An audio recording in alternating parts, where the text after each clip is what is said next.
In this video, I'm going to show you how to fix not getting Outlook new email notification alert in Windows 10.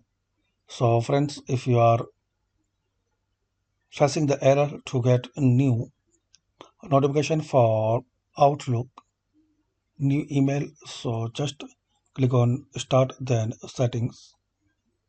In here, click on System. Click on Notifications and Actions. Make sure it's turn on. If you see turn off, so select it to turn on. Now scroll down and find out mail. So select it to on position. Select it to on position. And here the Outlook. So turn to on position. If you see this gray out, so make it blue and turn on. So this is friends, like this you can fix this notification for Outlook error. Thanks for watching.